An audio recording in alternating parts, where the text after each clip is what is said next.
In this video, y'all, I'm breaking down why I decided to call myself the butterfly messenger. It all started, first of all, your girl had this butterfly tattoo since 2008. That's when I gave birth to my daughter, and I went to a shop near me. I got two tattoos that day. I got my daughter's name on me, and something was telling me to get a butterfly. Now, I think butterflies are cute and everything, but I've never been like a huge, like super crazy about butterflies. They're just beautiful. Who doesn't like butterflies, right? So I didn't understand maybe until recently, and when I met my partner, my soulmate that I'm getting married to next year, she has a butterfly tattoo that she got when she was younger as well. So you know me, I'm a Cancer, so I'm automatically like, see, it was meant to be. But anyhow, I recently, a couple of months ago, had a sacral medicine experience, and it was the largest amount I ever partaked in as far as sacral medicine, right? And I did it in raw form, so it wasn't like chocolate candy or anything like that to kind of like work as a buffer. So I was getting a real good Holyfield. And at this point, like I said in previous videos, I did a few sessions, so it kind of built up like my tolerance for it, where I felt like that I was at a point where I could graduate to that amount. So I take the amount and I'm in the bedroom, and I literally felt like putting a blanket over me, and it felt like I was in a cocoon. It felt like I was a caterpillar at the moment. That's the best way to express it, right? And whew, it was a doozy, okay? I went through so much shit realizing like, hey, I have been the problem in my life, and most of the issue with me is that I've been putting too much pressure on myself. I've been fucking hard on myself. I was super hard on myself, and I have been hard on others. I could blame like my upbringing, and I learned it from my parents or, you know, society. But at the end of the day, it doesn't matter. I was being super critical to myself and others, and I've participated in Reiki before. I have a wonderful Reiki practitioner, and she told me how I was at war with myself, right? And you know the saying, a man at war with themselves can never win. But she was telling me, you know, let go of the past, let go of you know, things beyond your control, like, you know, make amends with yourself. You can't go back in time and change the decisions that you made. You just gotta move. Give yourself grace and move past them. You know what I'm saying? And I guess I find it hard to do that. Even when I feel slighted, I found it hard to move past it unless I feel like the person has satisfied my level of redemption, right? You gotta redeem yourself for me, right? That's how I was. That's the constructs I'm breaking from. But so I'm laying there and I feel like a freaking caterpillar, y'all. But this shit was violent.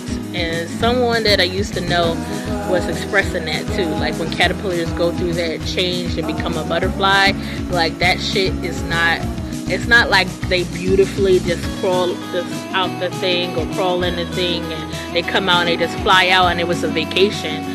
No, they were not at the Bahamas on a retreat or anything like that. That shit was rough. I went through a dark night of the soul. And if you know, okay, so this is for my spiritual folks, my folks that are aware or recognize this terminology. So if it's not for you, that's fine. If you still want to listen to the story time, definitely do. But I know it's going to resonate with some folks on here. So if it resonates with you, definitely keep tuning in, keep listening. I got you, okay? Because I know you probably went through the same thing at some point or about to. So yeah, I'm laying there and it's just like, I'm freaking out. I'm like, none of this shit matters. I've been spending 41 years of my life with the wrong shit mattering to me. And you mean to tell me that y'all gonna smack me in the head with this awareness that none of this shit matters? All the times that I've tried to like just throw myself into work and just like overwork myself, overexert myself, overwhelm myself, and none of that shit matters, it felt like I was dying. It felt like I really, I was like, am I actually here? Like, what is this existence? I was questioning like everything. And then I told myself, like, it took me a while, but I had to tell myself, like, you are okay, you are safe, that just because you found out that none of this stuff matters doesn't mean that you can't just make the best of the life that you're living right now. Like the role that you decided to have on this earth right now. You still put all your love into that, even if you are understanding that you're just part of Source, and that Erica's Has is just a role, it's just a character you're playing right now that you made up for yourself, but you are Source energy. You are a fragment from God, you know, higher self, the creator. It took like that understanding for your ego, your human self, to come to that understanding. It's scary. It's like, what do you mean, and where do we go from here? Like, what do I do next? But what do I do now, right? So anyway, but I arrived from that, which most people probably would describe as an ego death. I came out of it a freaking butterfly, and I'm still, you know, learning to spread my wings. The Mariah Carey song. Shout out to Mariah Carey. But I'm still learning, you know, being a new butterfly. But we've always had these moments where we like had to keep on reinventing ourselves or remembering who we are, and we kind of remembered the fragments and stuff. But when you get to a certain level of understanding where you know what's really important now, you can't turn back to the old you. Like, you never see a butterfly go back to a caterpillar. So I'm welcoming all my other butterflies. If you've gone through an ego death or something similar to me, where you had this realization, like, all this shit that I was doing all this time didn't even matter. That's crazy. Okay, what mattered is that I was loving on me and loving on others and having freaking fun. And all the time, I didn't allow myself to have fun. I felt like I had to earn fun, that I had to be worthy of just being happy. Isn't that crazy to figure that out? That all this time you were worthy, that you came into this earth worthy already. Yeah, it's a shock to the system. It's terrifying in a way, because what do you mean? All these goals that I had, all this pressure I put on myself, I did that for nothing? Yeah, that could crush somebody. So maybe this, if you haven't gone through your awakening already, I hope this video can help prepare you for that when you do, and if you choose to, because you got to make the choice.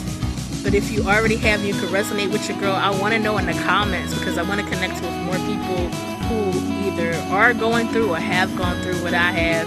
And I just want to say, beautiful butterflies, keep doing your thing, spreading your wings, showing love, being the impacts, walking in your purpose, because we may not know exactly what our roles are here, but we know that doesn't even matter, right? It's the way we feel and we make others feel that matters the most. So this your girl Erica's Has, and now you know why I'm the butterfly messenger. Peace.